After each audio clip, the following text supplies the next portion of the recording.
Estamos en la semana número 6 y en esta ocasión vamos a hablar de la estructura de una tesina o de una tesis. Claro, las tesinas son más abreviadas, pero la tesis comienza con tu portada, con la portada de tu trabajo, nombre de la universidad, tu nombre, el título, y tu nombre viene abajo, la fecha al final, etc.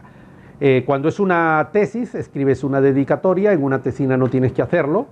Luego viene el índice o el contenido, eso es importante. Luego vienen los agradecimientos. Cuando estás escribiendo una tesis tienes que agradecerle en primer lugar a tu director de tesis y a todos aquellos académicos que te ayudaron y te sirvieron como asesores para la construcción de tu trabajo de investigación. En una tesina no necesitas hacer eso. Bien, luego vienen las abreviaturas. Es importante cuando citas revistas, cuando citas instituciones, que pongas las abreviaturas en la primera página. Luego viene la introducción. Yo te invito a que veas en la biblioteca cómo es que hacemos las introducciones. En la introducción se divide en varios tópicos. Número 1, el objeto de estudio. Tú tienes que ser bien claro. El objeto de estudio es esto. Esto es lo que yo voy a estudiar aquí y eso está claro. Lo segundo es la delimitación del tema. Es decir, tienes que delimitar el tema. Ese es el segundo elemento que va en la introducción.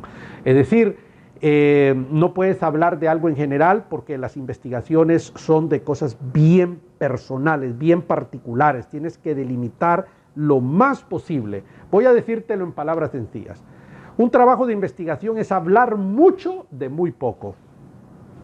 Te lo voy a poner todavía más estrecho. Es hablar demasiado de un solo punto, ¿verdad? Entonces no puedes decir, por ejemplo, vas a hablar de la pobreza de América Latina. No puedes hablar de eso, ¿verdad? Porque es demasiado amplio el tema. Entonces tienes que delimitarlo a una ciudad, a un país o a un barrio, qué sé yo. Tienes que delimitar el tema. Esto es importante.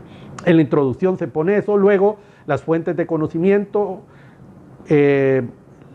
o también pones cómo estructuras tu tesis. En el capítulo 1 yo voy a tratar esto, en el capítulo 2 yo voy a tratar esto, y finalmente las fuentes de conocimiento que has utilizado. Esta forma de cómo construir una introducción es muy importante y la puedes ver los modelos en el archivo de tesis de la universidad. Te invito a que entres allí y revises toda la parte estructural de una tesis. Luego vienen las divisiones, que es el capítulo 1, capítulo 2, que ya hablé de eso en la clase pasada. Luego vienen las conclusiones. Las conclusiones, personalmente a mí me gusta que sean por capítulo. Capítulo 1, estas son las conclusiones, 1, 2 y 3. Capítulo 2, estas son las conclusiones, 1, 2 y 3. Y las conclusiones son declaraciones contundentes de aquellos, pues cosas que tú has aprendido, que has descubierto de tu investigación, y entonces lo dices con certeza. Eso es importante. Y finalmente la bibliografía. En la bibliografía te voy a invitar que no uses Wikipedia. Por favor, no uses Wikipedia. Usa solamente academia. No cites trabajos de pastores que no son académicos, ¿verdad? Porque los pastores en su gran mayoría no son académicos. Académicos son aquellos que escriben. Vaya, esos son los académicos. No el que tiene un grado universitario. El que tiene un grado universitario no es un académico. Académico es el que escribe, el que publica libros, artículos.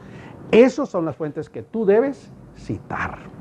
Muy importante en la bibliografía, y la bibliografía hay que clasificarla. Por ejemplo, libros de referencia, manuales de teología, libros especializados y los libros de internet o las páginas web, etc. Ahí en las tesis que vas a estudiar tú, ahí vas a ver todos esos detalles. Así que finalmente los anexos, cuando escribes una tesis usualmente hay anexo 1, anexo 2, que son documentos importantes que tú utilizaste. Así que te invito a que revises eso, las tesis que están en la biblioteca. Perfecto. Eso es así como se estructura una tesis, y también la tesina, solo que en una forma abreviada. Muchas gracias.